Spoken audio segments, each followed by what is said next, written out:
आपको जय मसीह की।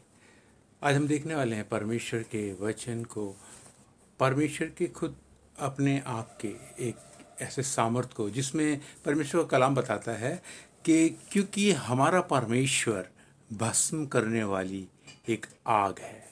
परमेश्वर का वचन बताता है इब्रानियों की किताब उसका 12 का 29 में, क्योंकि जब मूसा से बात की गई तो निर्गमन उसका हम देखते हैंगे 3 अध्याय उसके दूसरे पद के अंदर, दूसरी आयत में 3 अध्याय के निर्गमन वहाँ पे कहता है, और परमेश्वर के दूत ने एक कटीली झाड़ी के बीच आग की लौ में होकर उसको दर्शन दिया, और उसने दृष्टि उठाकर देखा कि झाड़ी जल रही है पर भस्म नहीं हो रही। एक बड़ी अद्भुत सी बात है कि एक झाड़ी में होकर के परमेश्वर ने बातचीत की मूसा से, और ये उस वक्त बात की थी जब मूसा अपने ससुर की भेड़ बकरियों को लेकर के हेरो पर्वत तक पहुंच गया था, जिसको सैनी पर्वत भी कहते हैं। वहाँ पर जाकर के उसने क्या किया, जब वहाँ पर वो भेड़ बकरियों को चरा रहा था, उस वक्त उसने वो एक झाड़ी देखी और वो भस्म नहीं हो रही थी। आग की लपटें थी उसके अंदर, वो जल रही थी मगर भस्म नहीं हो रही थी।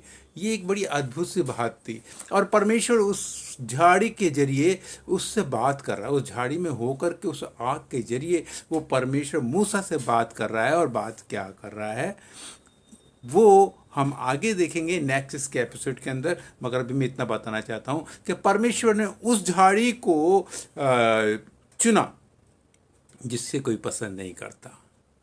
झाड़ी वो जो ऊंट कटारे उगारी है, झाड़ी वो जिसको जलाया जाना है, जिसको आग के सपूत करना है, उस झाड़ी को उसने इस्तेमाल किया अपनी सामर्थ्य के लिए।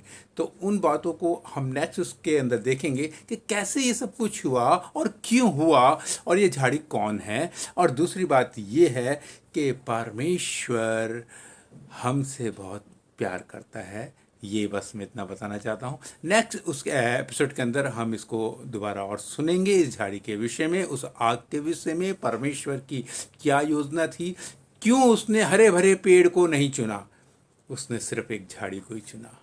हालेलुया, जय मसीह की।